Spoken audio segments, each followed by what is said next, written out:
c'est moi en arrivant en Corée.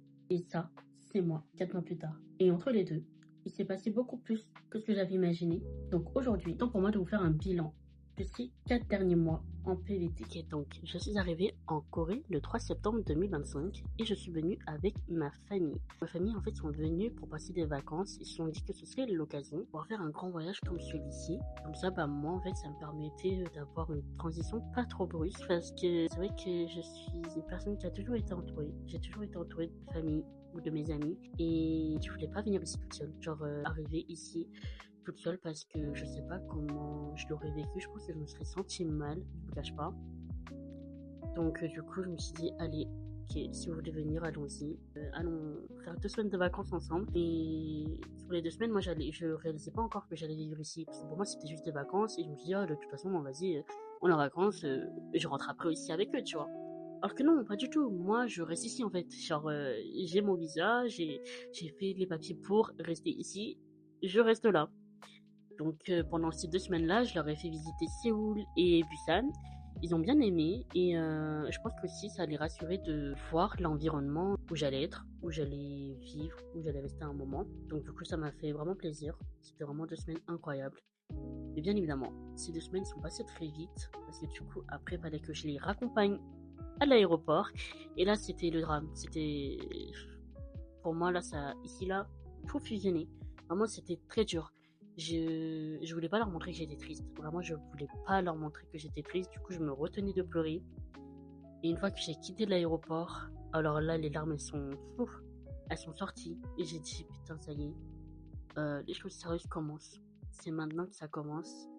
C'est là que je me rends compte, bon, bah, ça y est, je suis toute seule. Il n'y a plus mes parents. Il n'y a plus mon frère.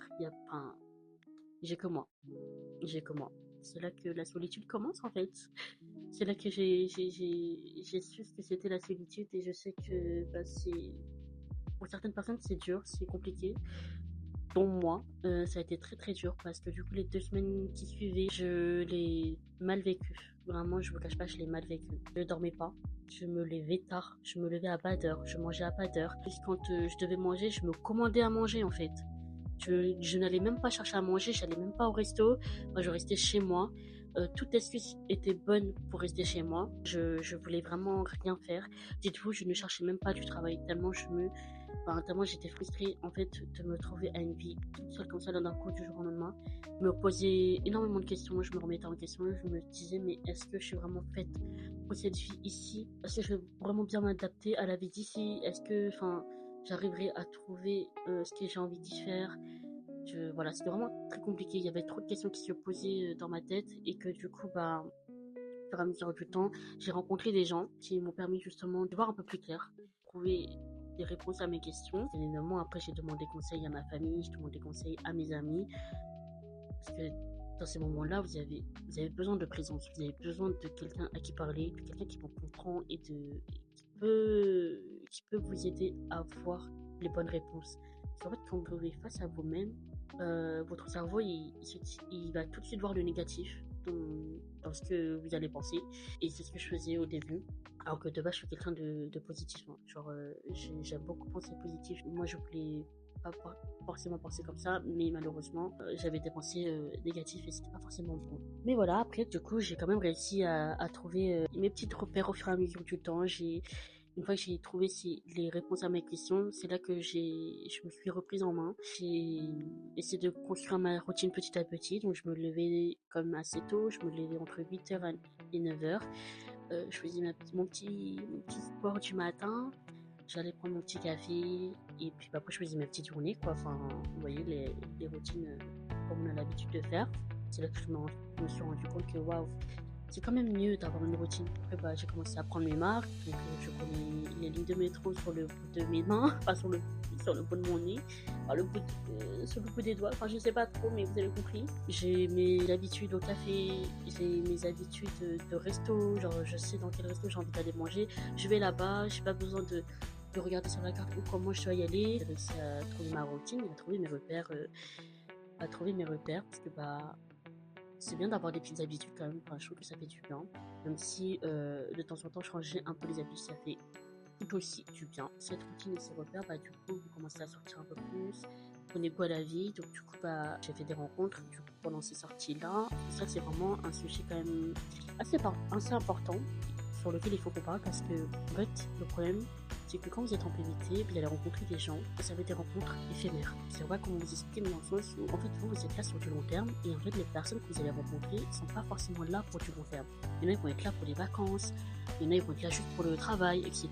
Et donc, du coup, vous allez rencontrer ces gens et malgré la complicité que vous allez avoir avec ces personnes, et ben, en fait, vous devez leur dire au revoir du jour au lendemain. Et ça a été vraiment une partie aussi assez compliquée pour moi parce que ces 4 derniers mois, j'ai quand même rencontré pas mal de personnes et le fait de leur dire au revoir du jour au lendemain, bah, ça fait mal, ça fait un petit pincement au cœur.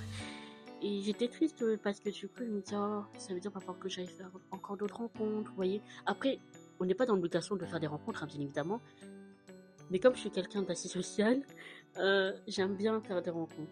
En fait, c'est ça qui me donne un peu goût à la vie, vous voyez. Bon, bien évidemment, faut pas être dépendant des personnes, mais ça fait toujours du bien de rencontrer du monde, de sortir avec ces personnes-là, d'aller boire un café, de sortir faire la fête, faire des activités, enfin, voilà.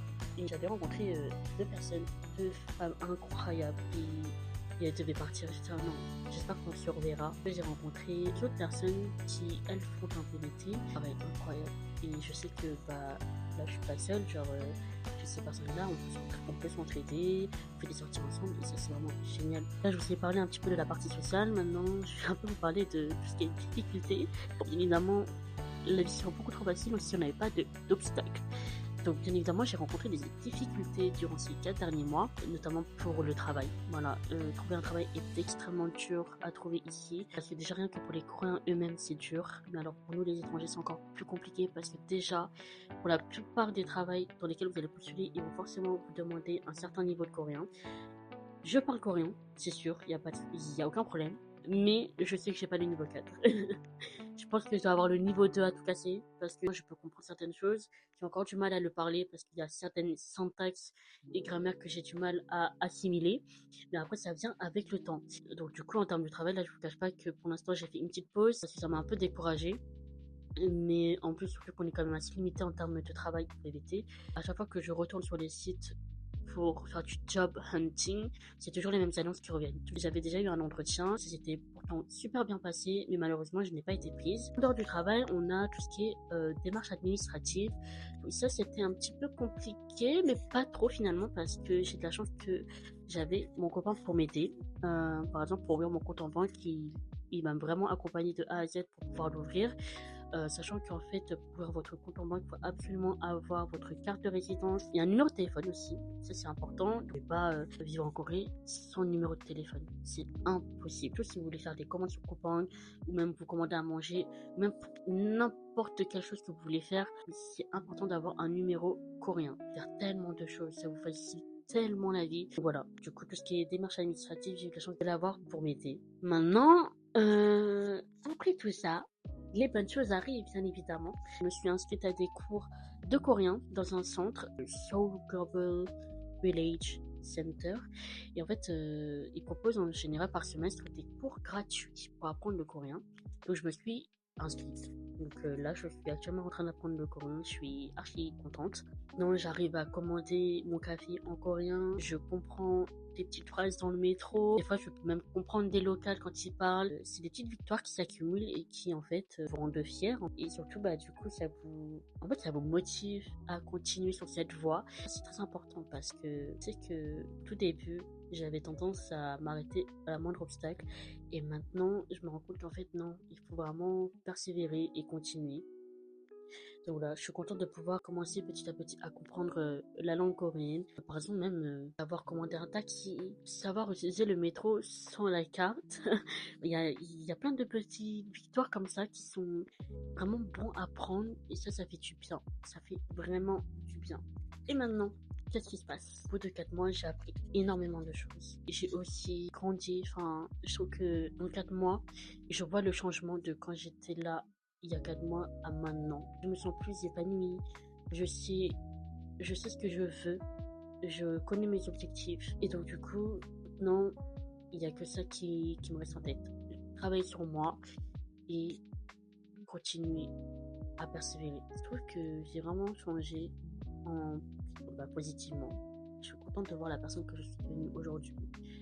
parce que la, la Caroline d'avant, elle aurait déjà abandonné, elle serait déjà rentrée en France, elle serait déjà rentrée auprès de ses parents à pleurer. Et donc, mais je suis contente d'en être arrivée jusque-là et de ne pas avoir lâché. Donc maintenant, ce qui vient après, quelles sont mes intentions après ces 4 mois, quelles sont mes intentions pour le reste du BVT. Je ne cache pas que j'ai pas forcément réfléchi, mais là pour moi, ce qui me vient en tête, c'est trouver du travail, améliorer mon niveau de coréen, donc pourquoi pas faire un niveau 3, niveau 4 d'ici la fin de PVT. C'est vraiment un de mes objectifs. Après, si j'atteins que le niveau 3, c'est pas grave. Éventuellement aussi travailler sur mes projets, donc concrétiser mes projets sur lesquels je suis en train de travailler.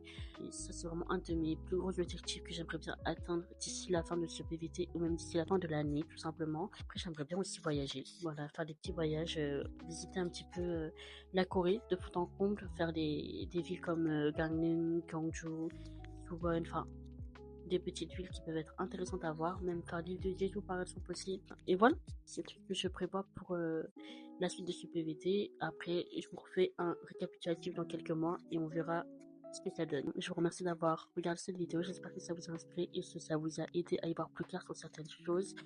Voilà, cette vidéo c'était vraiment juste pour un peu vous exprimer un peu mon ressenti après 4 mois de PVT. Contente d'avoir pu vous parler de mes sentiments, de mes ressentis, parce que j'avais vraiment besoin d'en parler aussi et que ça permet aussi d'aider d'autres personnes qui veulent partir en PVT.